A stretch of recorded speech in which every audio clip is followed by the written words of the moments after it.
Bismillahirrahmanirrahim. Assalamualaikum warahmatullahi wabarakatuh. Saat ini saya bersama guru kita, Ustadz Khalid Basalamah. Kami ada di pelataran Masjidil Haram. Sebagai politisi, Ustadz, Anda tentu butuh masukan, saran, doa dari para ulama, para ustadz, bagaimana kita ke depan tetap istiqomah di jalan Allah, Ustadz. Alhamdulillah. Tafadhol, Ustadz. Ya. Alhamdulillah wassalatu wassalamu ala Rasulillah. Dan mana doakan insyaallah mudah-mudahan antum dan semua teman-teman kita yang bergerak di bidang masing-masing, ya mungkin para politisi di politiknya, para ekonom di ekonominya dan seterusnya, baik dari jajaran pemerintahan sampai ke masyarakat biasa. Semoga Allah SWT mudahkan semuanya. Amin. Allah berkahi. Amin. Dan Allah hindari dari segala macam hal-hal yang bisa melanggar syariat Allah Subhanahu wa taala. Dan juga tentunya memberikan manfaat banyak kepada orang-orang. Allahumma amin. Kalau saran ana pribadi tentunya untuk antum pribadi dan untuk teman-teman, yang pertama butuh keikhlasan. Apapun bidang kita, apapun pekerjaan kita, selama kita tulus, apalagi itu memang karena Allah SWT kita kerjakan, maka pasti akan mendatangkan sumber pahala. Dan ketulusan juga akan berefek kepada pekerjaan kita, kepada orang yang sedang kita bantu misalnya. Yang kedua, coba berikan yang terbaik semampunya. Apa yang kita mampu berikan yang terbaik, berikan yang terbaik. Jadi jangan dicicil-cicil, sebaiknya maksimal saja. Karena bagi anak pribadi, anak selalu melihat amalan yang kita kerjakan, yang Allah berikan kesempatan, justru kita harus jadikan sebagai amalan terakhir. Wallahu alam, mungkin sedekah yang sekarang kita keluarkan atau bantuan yang kita berikan kepada masyarakat mungkin adalah amal yang terakhir. Mungkin beberapa detik kemudian kita meninggal dunia, sehingga kita maksimal bisa meraih pahalanya. Jadi jangan setengah-setengah, karena sebagian orang kan begitu mencicil. Kemudian juga masuk dalam masalah poin ini, usahakan kebaikan itu memang nyata.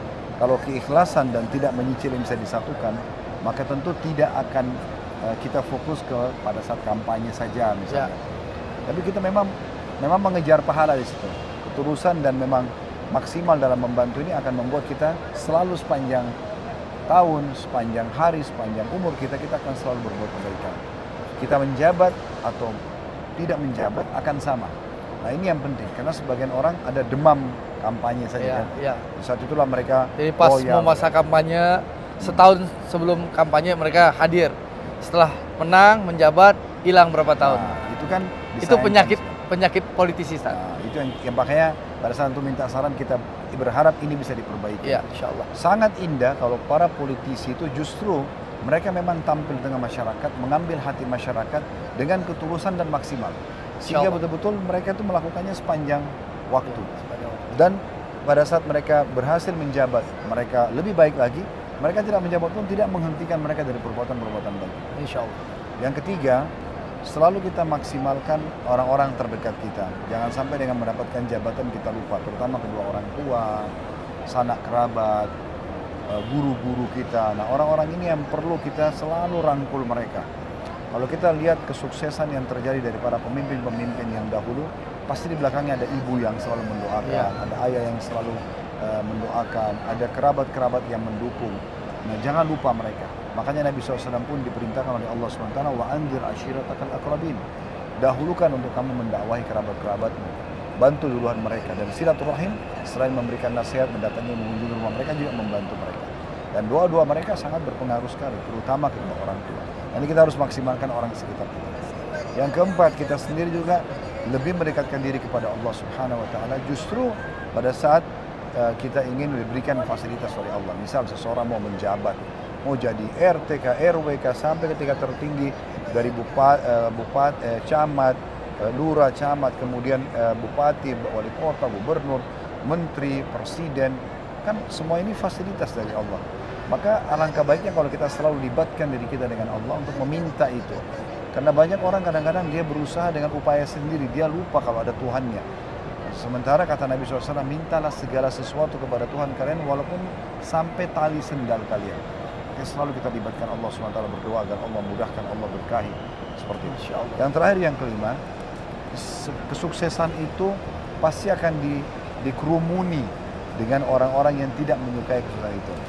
Nah, misalnya orang yang hasad, orang yang iri, orang yang sengaja menjatuhkan, saran saya ini nggak usah dipedulikan. Yang penting kita tunjukkan apa yang terbaik dari kita. Selebihnya kita bertawakal kepada Allah SWT. Insya Allah, Allah sudah menyebutkan dalam Al-Quran, "Qul ja'al haqq wa zahaqal batil, wa zahaqal batil." Kalau kebenaran sudah datang, kebatilan itu pasti akan terkalahkan. Artinya, kita contohkan, kita tunjukkan, maka itu sudah cukup. Itu akan membantah sendiri apa yang mereka lakukan. Jadi jangan menghabiskan waktu kita, energi kita untuk mengkanter apapun yang orang coba fitnahkan, tapi kita tunjukkan kalau sebenarnya dengan sikap kita dan perbuatan kita ternyata beda, tidak seperti itu. Masya Allah. Jazakallah khair. Waalaikumsalam. Barakallahu fikum. Fika barakallah. Masya Allah.